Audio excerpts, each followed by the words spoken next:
There's another guy up and coming, good friend of mine, Illia Topuria. Keep your eyes on him. That guy's gonna be a problem, man. If he keeps his head together and continues to do what he's doing, he's gonna be a force in that division. How do you envision your reign as a UFC champion? As one of the greatest. As one of the greatest in the featherweight division. And they're gonna remember me too, as they're gonna remember Jose Aldo in the division, Conor McGregor, to Alexander Volkanovski. I'm gonna put myself in that book.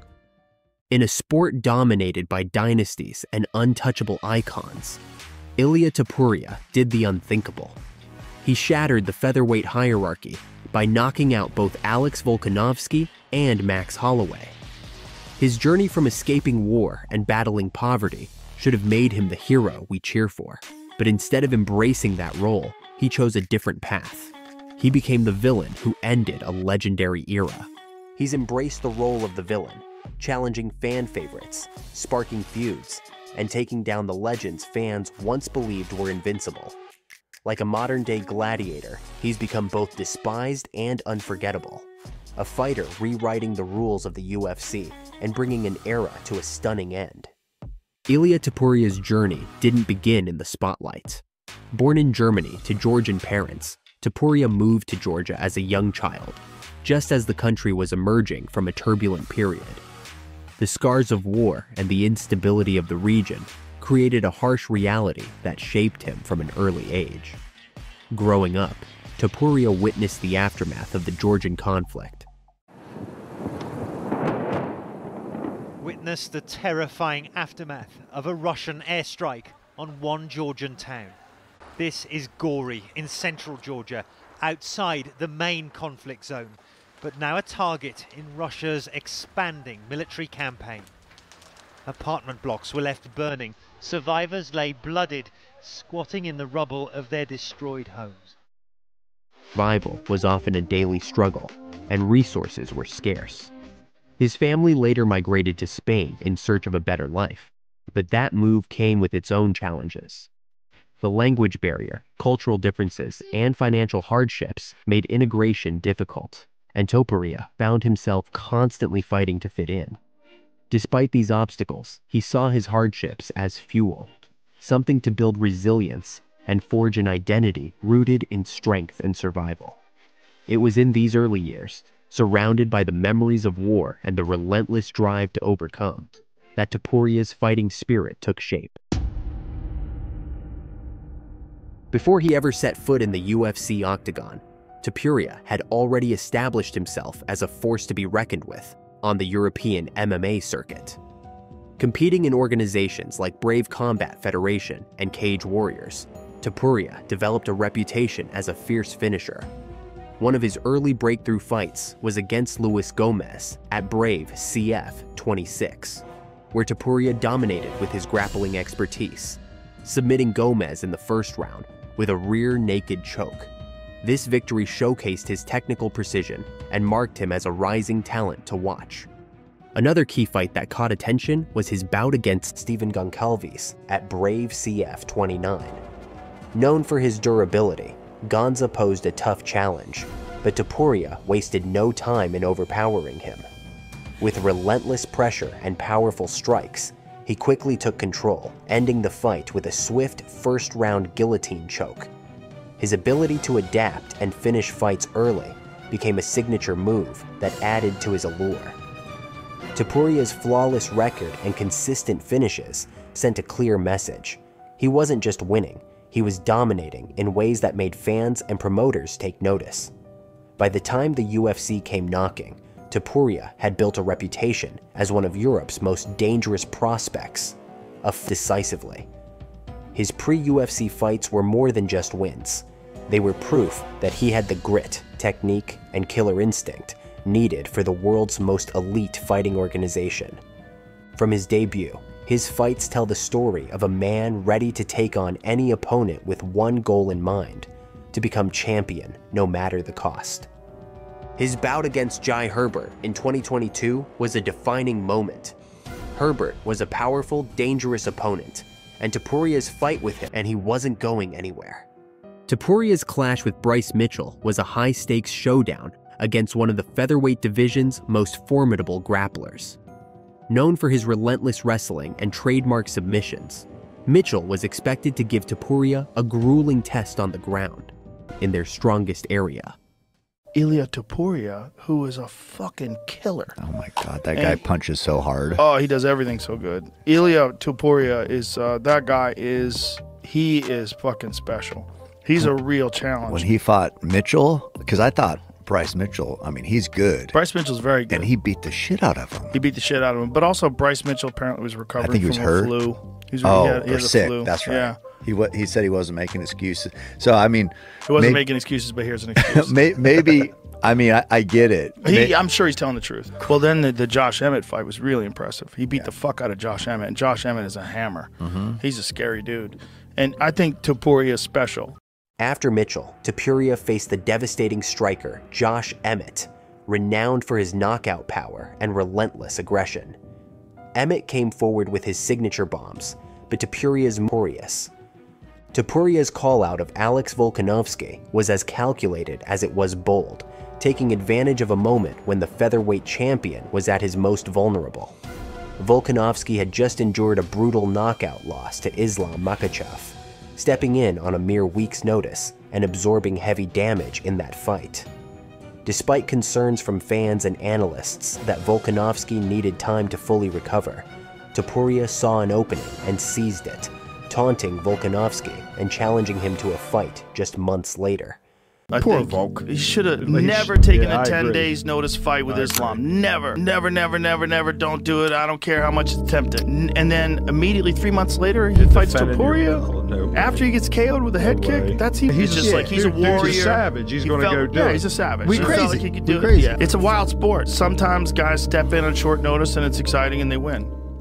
If you were his coach, what would you want him to do next? Would you want him to slow down? Would you want him to fight in January? Yeah, big cut on his eye. This is, I know, he missed very good kick. That's why he have to take some rest, 100%. If he smart, if his team smart, he have to take some couple months rest because this is not choke him or like body kick. This is a head kick.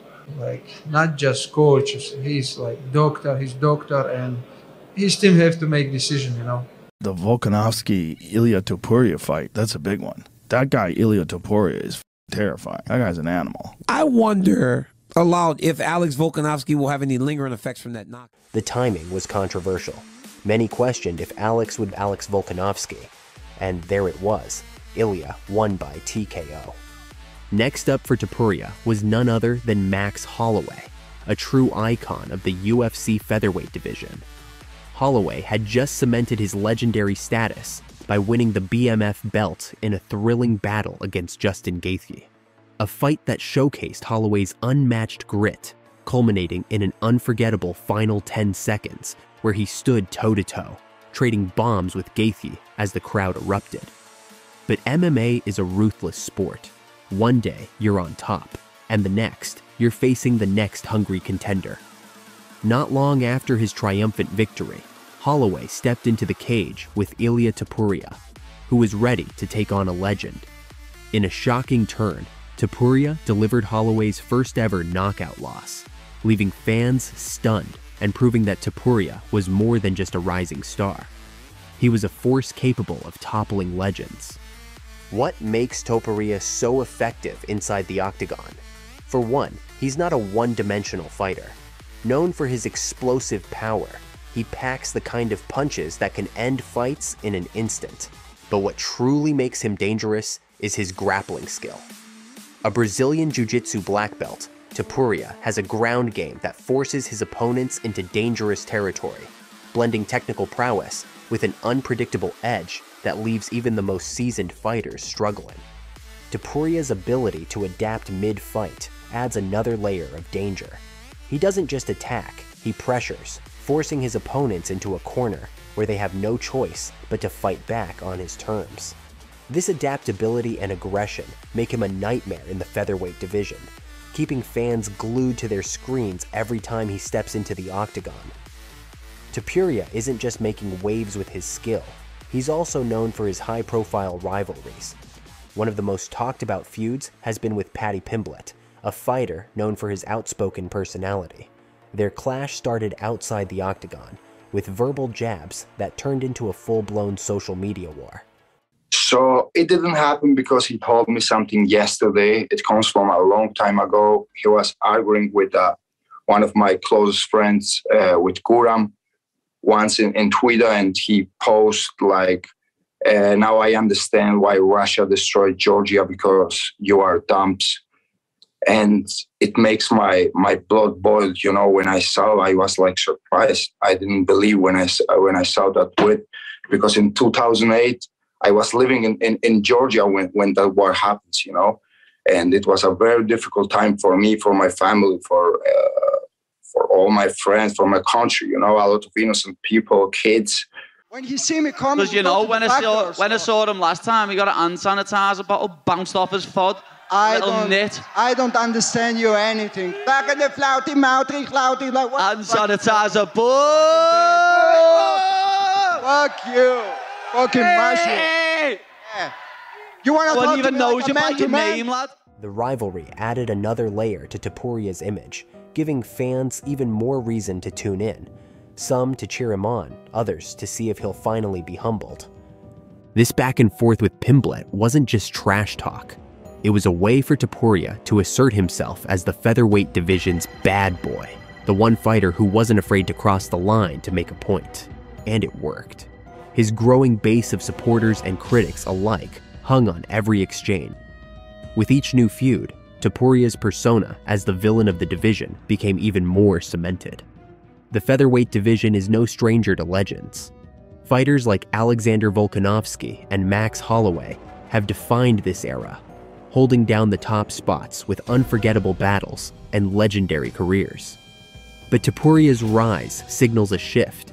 With his undefeated streak and undeniable talent, he represents a new era, a new chapter for the division. In sports, villains are necessary. They drive the stories that fans love, the narratives that keep people invested. In the UFC, the role of the villain has often been played by fighters unafraid to speak their minds and challenge the norm, from Conor McGregor's brash confidence to Colby Covington's calculated provocations. But Topuria's brand of villain is different. Alex, just going off that, why exactly weren't you impressed with Illia? What did you see that we perhaps didn't see in that fight?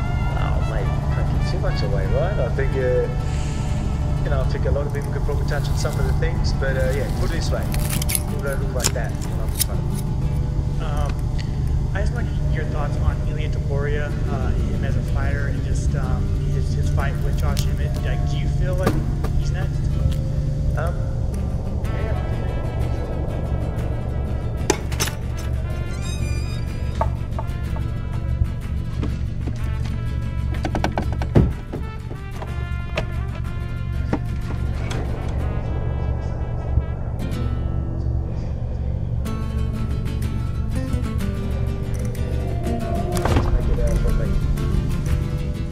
He's not just talking the talk, he's backing it up with brutal, decisive victories that leave no doubt about his capabilities. Ilia Topuria has shown the UFC what a complete 360-degree game looks like, seamlessly blending striking, grappling, and defensive precision. His performances embody what he calls the next generational evolution of MMA, a level of skill that raises the bar and challenges every fighter to elevate their all-around game. But Topuria's ambitions go beyond just one division. He openly set his sights on becoming a 3-division champion, aiming to conquer lightweight and welterweight by eventually facing elite contenders like Islam Makhachev and Belal Muhammad. For fans, the prospect of Topuria pushing the UFC's limits is exhilarating, and his journey is proving to be one that could reshape the landscape of MMA for years to come. Topuria's story is one of resilience, transformation, and ambition. A fighter who came from the shadows of war to the brightest lights of the UFC. So, when fans boo him, it begs the question, why? He's a man who defied impossible odds, carrying the weight of his past while aiming for greatness.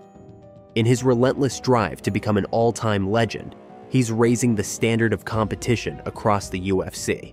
pushing every fighter to evolve alongside him. Love him or hate him, Topuria's impact on the sport is undeniable, and his legacy is one that has the potential to elevate the entire organization. If you found this interesting, please like, subscribe, and comment behind the video. And if you would like the story of Conor McGregor's fall from greatness, click here. Stay tuned, because in the featherweight division, nothing will ever be the same again, and share this video with a Topuria fan.